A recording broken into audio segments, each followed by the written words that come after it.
My name is Nathalie Picard, and I'm from the Huron-Wendat tribe in Canada. Our reservation today is closed. Oh, you can leave it. Yeah. You mind? Turn it down. That's perfect. Thank you. More intimate. We live in Wendake. It's a reservation, federal reservation in Canada, just close to Quebec City on the eastern part of Canada.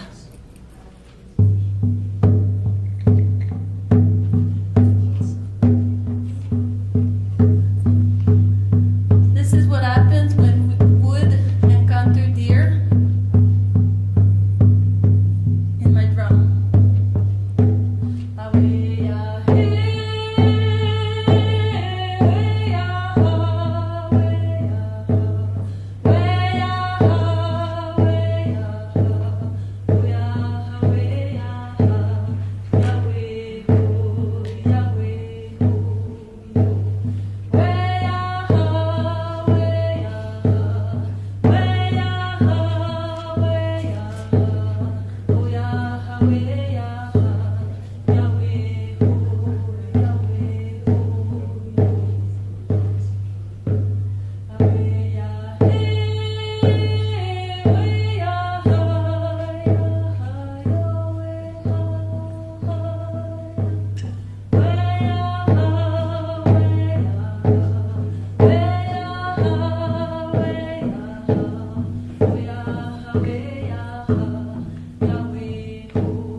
And then, when Quebec people walk, take a plane, and get to Utah, and people from the West Coast do the same thing. When originally our ancestors were from the Great Lake area, the Huron-Wendat were on the eastern side of the Lake Huron, and the Chippewa people were on the western side of Lake Huron. That's where, here in Utah, I met my husband, Dennis Hatch, who's a flute maker. So now we're going to show you the beautiful flute he makes. So I came to Utah because it's hard to find native flute in my area, and I brought back the flute maker.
My name's Dennis Hatch. A lot of people know my flutes as just DG Hatches because that's how I sign them.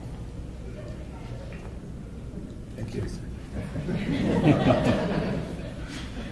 So, I want to talk about this flute because I say flutes are a lot like life and people. And this is an ebony flute in the key of G. This one you just played? Yeah. It has woolly mammoth on the block. And when you're making flutes, you learn a lot about yourself and a lot about life. This particular flute, very hard wood. When you bring ebony home, it's cut and it starts these little cracks and you try to stabilize it to the new environment very slowly.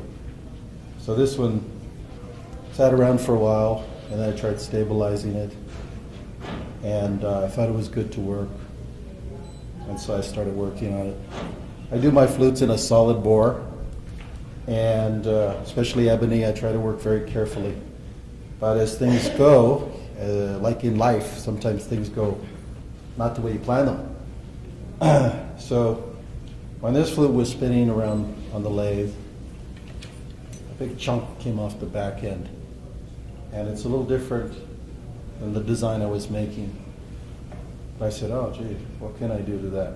So it's a little more tapered here than most of my flutes. I said, oh, okay, wow. It filed and filed and filed, and I think it looks pretty good. So I went to tune it, and I made a mistake. I said, turned it too short because my tuner was set on a not 440. I said, gee, what do I do? Well, I had some elk horn, and I put the elk horn on there.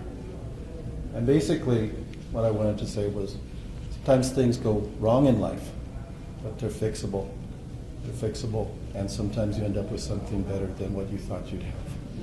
So that's a lesson in this flute for me.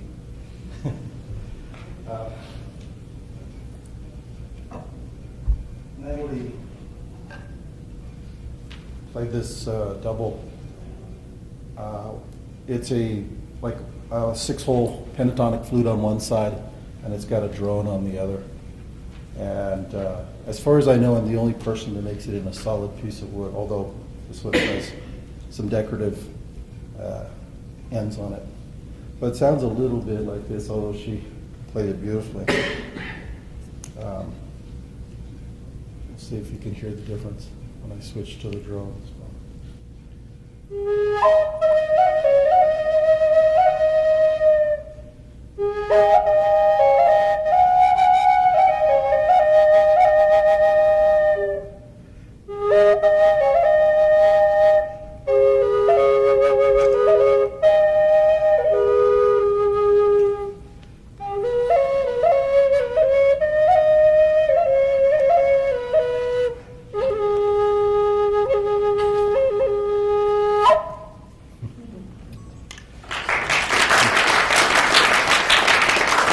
So sometimes in life, we love wood, probably everybody in here. The feel of it keeps our homes warm, some homes warm, and is very comfortable to live in. But if we can learn to appreciate the sound of it also, it's something that can bring much value in life. I know for me personally, I thought of flute making. I started 20 years ago, and I had gone to private schools, and just my whole life it was like, you got to do this, you got to do that, you got to go here, you got to learn this, and you got to go to work, and everything was like have-tos. Flute making for me was the real get-to, and I will probably do it till the day I die, and it's just part of me now. I found many people all over the world through the flute. Met my wife, Natalie, through the flute. I don't do this, unfortunately, full-time. I wish I could. But my boss that I work for now bought one of my flutes, and I eventually ended up working for him and moved to the coast of Oregon. So that's just the small stuff. But it's really changed the music, the vibration has changed my whole life in ways I never thought, never imagined. People really need music in their life to really enjoy it fully, I believe. So, got another flute story. If I have time.